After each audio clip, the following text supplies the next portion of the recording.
Now we're going to shift gears, as I said earlier, talk about a different kind of crime fiction. It's a traditional American mystery. It's titled The Mortal Groove, and it was written by our co-host, Ellen Hart. Very first question out of the book is, where did this title come from? I stole it. It's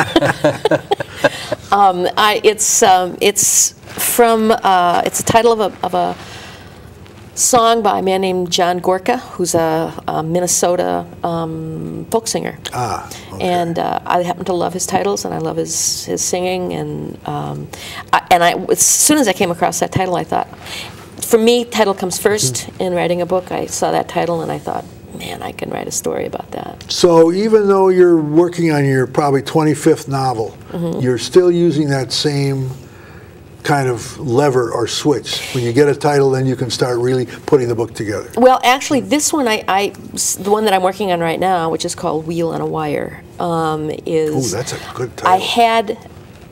I had the idea before I had the title, but I knew what sort of title I was looking for, and this is just perfect. I mean, it's perfect for what I want. Before we go any farther, give us the down and dirty on Mortal Groove. Mortal Groove is about 3 men who are all in Vietnam together, who come back to Iowa. One of them lives there. He invites the other 2 to come and stay with him. This is in 1971. And a murder happens. One of the young man who lives there, his brother is pretty much nailed for the murder, but ends up not going to jail, and the murder is never solved. And then we move many, many, many years hence to today, and we see all of these 3 men and what's happened to them, and it all has to do with Jane Lawless, who's the main character, and her father, who is running for governor of the state. Yeah, that I thought was an interesting kind of a different take on because I expected that we would sort of progress right into the lives of those Vietnam vets, and instead we end up with a kind of sort of a digression, but it isn't really, because it's deeply involved with the main plot. But I want to digress briefly because I want to talk just very briefly to remind everybody about your credentials. I know I should have done this at the beginning, but you know I don't do these things the same normal way.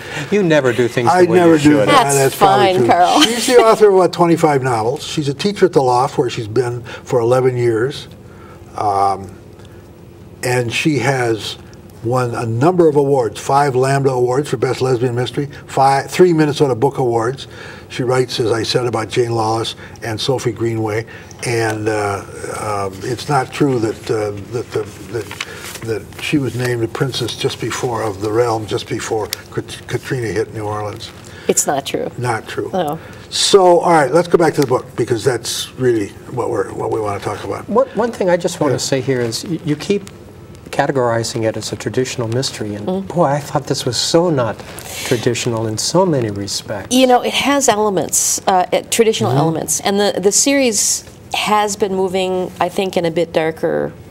It's been moving in a darker, I think, for the last maybe 4 books. I think this is about as dark a book as I will ever write in that series, because I think there's only so much you can do within the context of a traditional mystery. But I think I did take this. My editor said to me, you know, this is a terrific book, but there's something really wrong with it, and I'm not sure you can fix it. And I said, what's that? She said, it's too dark. Well, one of the things about for traditional mystery. For a traditional mystery, right. And the series, I really mean, of course, the series has been traditional, and that of course illustrates, I think, very clearly why those labels are very, very suspect in almost all cases.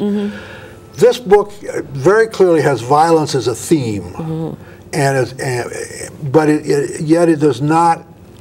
It is not a violent book in the sense that every chapter there's a shooting or anything like that, which I think is really interesting. Talk a little bit about your research. Well, I've always loved Tim O'Brien. You know, I think the book, The Things They Carried, is probably my favorite book. Certainly it's high on my in the list top too. 5, yeah.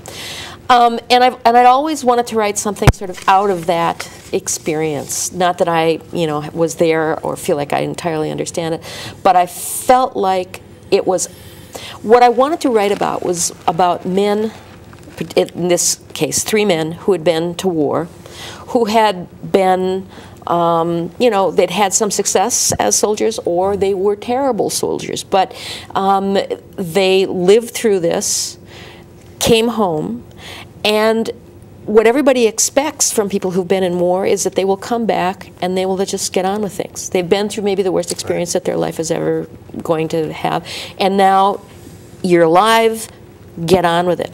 But the problem is that very many of these people still have one foot back where they were, and that is the mortal groove.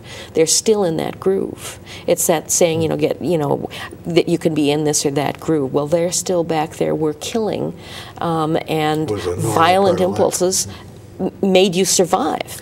And it's so right there, it's so wrong here. But one thing, I want to interrupt because we're, of course, running out of time, but it's not a political book. No. You're not, there's no political statements in this book at all. No, it's not a political book.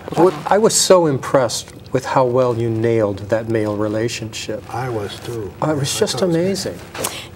Yeah, I thought I did. This to me is probably one of the best books I've written. And you know, when you write as many books as I've written, they're not all going to be as good as others. I mean, and I'm going to like certainly some. That doesn't mean other people will. But this was a book that I loved, and I just hoped that it would be embraced by my readers. How's the reception been by It's your been readers? terrific. Yeah, it's been nominated for several awards. Yes. And, so yeah, I'm pleased. So the next one going to be like that? The next one is called Sweet Poison, and it's a very different kind of book. Okay. Yeah. We got to go now. Okay. That's it for now. I mean, we just get started and things happen. Let me take just a minute to remind you that there's a lot more information on our website, www.minnesotacrimewave.org. You'll find links there to previous programs, and you can subscribe to our occasional newsletter. How about that? We want to thank those of you who have contacted us, all 101 of you or whatever it is.